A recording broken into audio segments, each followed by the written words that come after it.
अनंत गुना फल देने वाले महाकल्प वृक्ष। एक बार आद्य शंकराचार्य जी ने एक झोपड़ी के दरवाजे को खटखटाया और कहा, भिक्षाम देहि। अंदर से एक वृद्ध माता की आवाज आई, बाबा मैं स्वयं 3 दिन से भूखी हूँ, आपको कहाँ से भिक्षा दूं? शंकराचार्य जी ने करुणा भरे स्वर में कहा, माता दरवाजा तो खोलिए, तन ढकने के लिए कपड़े नहीं है, कैसे दरवाजा खोलूं? वृद्ध माता ने कहा।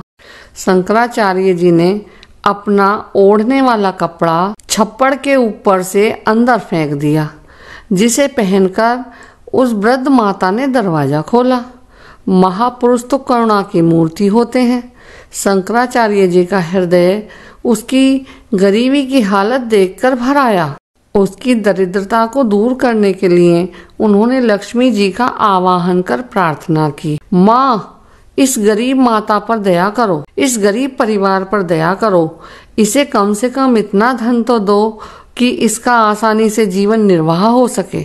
आकाशवाणी हुई, बेटे शंकर, इन्होंने कोई सत्कर्म नहीं किया, किस सत्कर्म के आधार पर मैं इनके घर जाऊं? सचमुच उस वृद्ध माता के कर्म खाते में कुछ भी ऐसा नहीं था जिसके आधार पर लक्ष्मी जी उसके घर आती। शंकराचार्य जी उससे सत्कर्म कराने का उपाय ढूंढने लगे। अचानक उन्हें झोपड़ी में एक सूखा आंवला दिख गया। उन्होंने वृद्ध माता को उसे दान देने को कहा।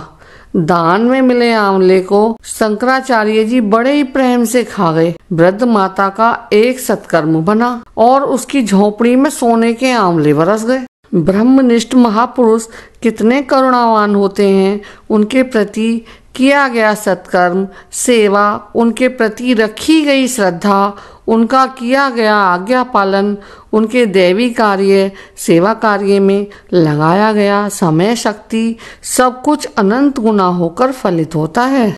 किसी साधारण व्यक्ति की सेवा से होने वाले पुण्य की अपेक्षा किन्हीं ब्रह्मवेत्ता की सेवा का पुण्य अनंत गुना होता है तथा किसी साधारण व्यक्ति के हृदय को ठेस पहुंचाने की तुलना में किन्हीं ब्रह्मवेत्ता के हृदय को ठेस पहुंचाना, उन्हें सताने का अनंत गुना पाप भी होता है।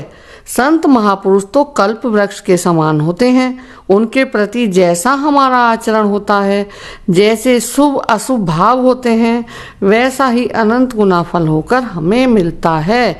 इसलिए संत महापुरुषों को महाकल्प वृक्ष कहा गया है। दोस्तों, इसी तरह की और कहानियों के लिए आप हमारे YouTube चैनल SRH कहानियाँ सब्सक्राइब करें। धन्यवाद।